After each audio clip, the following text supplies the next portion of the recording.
If anyone has noticed, for around the last year or so, the entire dinosaur community has been at war. It started out as a small conflict between Goji Guy and Goji Center, who are two very big dinosaur YouTubers, and Godzilla YouTubers as their name implies. And they both created hybrid creatures simply for fun, trying to top the other. However, eventually these couple of videos would become a multi-year conflict with YouTubers big and small submitting their entries into the hybrid war, which obviously is a conflict in which different animal combinations are pitted against each other in death matches. And naturally, being an animal fan, I decided to make one of my own. So I'm going to cut right to the chase and present Neodeus Mammalorexus, or as I've nicknamed him, Harry. So now that that's out of the way, I'd like to present Harry's complete genome. Mandrill, Deinopithecus, Gigantopithecus, Megatherium americanum, honey badger, slow loris, hippopotamus, African spiny mouse, and hero shrew. So let's break this down animal by animal. To start off, Harry's base genome is Mandrillus sphinx, or it is more commonly known the mandrill. So these African apes are the perfect animal to start with. They're smart, they're strong, they're cunning and fierce.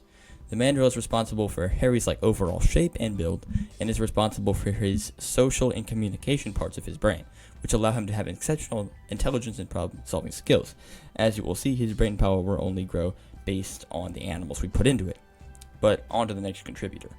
Deinopithecus is his genome's second contributor. This huge baboon lived during the Pliocene and Pleistocene epochs, roughly 5.33 years ago all the way up until 11,700 years ago. And while he is a fearsome ape in his own right, what we're going to get out of this fellow is his ability to traverse varied terrain. Baboons are not only exceptional tree climbers, but they also are known to traverse mountains, forests, deserts, and live comfortably in each, so it's highly likely Deinopithecus could do the same. This ability would give Harry unprecedented strength on whatever terrain he is on, whether it be high desert sands or rugged mountains. The third genome contributor is one of his most important. Megatherium americanum, or as many of you know him, the giant ground sloth, is probably one of the most iconic animal of the Ice Age, up there with such creatures as the woolly mammoth, mastodon, and saber-toothed tiger, and for good reason. It was a force to be reckoned with, and here I took great consideration of what to take from him and put into Harry. The first thing it accounts for is Harry's size. Ground sloths were huge, towering over most other creatures in their ecosystem.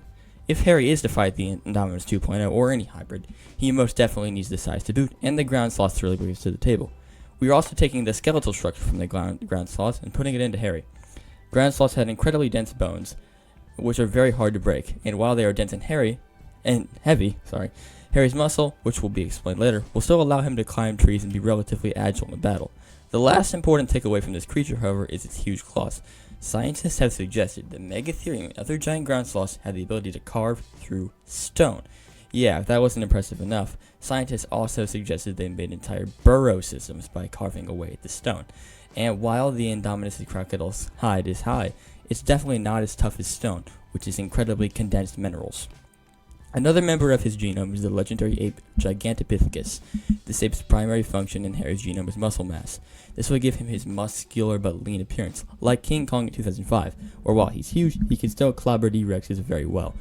And even though Harry's contributor for the ground sloth made him huge, the Gigantopithecus would make him even larger, but obviously still retain his agility. And it also would fill in parts of the brain that other animals would not fill. So, yeah. Harry's next genome contributor is Melivora capensis, or as everyone else knows him, the honey badger. These unassuming mustelids, which is the grouping containing weasels, skunks, that sort of thing, look very underwhelming and such, but they are fascinatingly smart and tough. A honey badger named Stoffel at the Holo Holo Wildlife Sanctuary was smart enough to escape his cage more than one time, even turning it into a sort of game, like he was taunting his keepers. He effectively used incredible problem-solving skills to use his enclosure's environment, such as shovels, sticks, and even padding mud to escape, all the while emoting on his keepers. This is just one of the many features we are taking from the badger into Harry. They have exceptional venom resistance, which they could put to effective against the pit viper DNA the Indominus utilizes, and the other venoms that several other hybrids use. They are also known for their thick, loose skin, which they can literally move inside of to escape, making it hard for any challenger to grab or defeat them. They also have smell glands, which release foul vapors to disorient enemies. And on top of that, these invincible mustelids are also known for their fearlessness.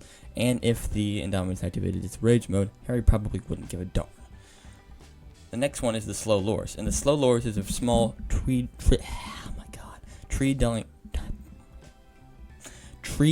primate from Southeast Asia. While unassuming, it does greatly help Harry's offensive prowess. They have extremely dexterous and strong hands, used for gripping tree branches very strongly. This would allow Harry to have extremely versatile combat climbing, and if he grabbed the Indominus, it would be very, very, very hard for him to shake it off. On top of that, the wrists are very flexible and can easily rotate on both front and back paws, allowing Harry to fight and grip just as well with his back paws. As Slowlorus are nocturnal, they also have a reflective layer called the tapetum lucidium, which allows them to have immaculate night vision. And the cherry on top of the Slowlorus is their venom, and they mix a grease from an elbow gland with saliva to disorient their foes. And if bitten, Harry's enemy hybrid challenger would face either disorientation or a severe reaction.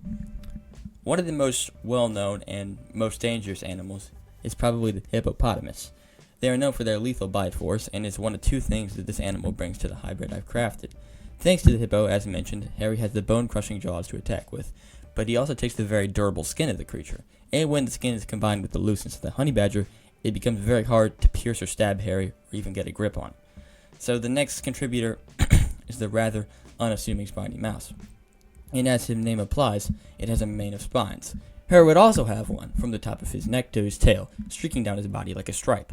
But the most important feature is its fast and reliable regeneration, as spiny mice can regenerate most parts of their body in a timely fashion with little scarring, allowing Harry to quickly get back in the game.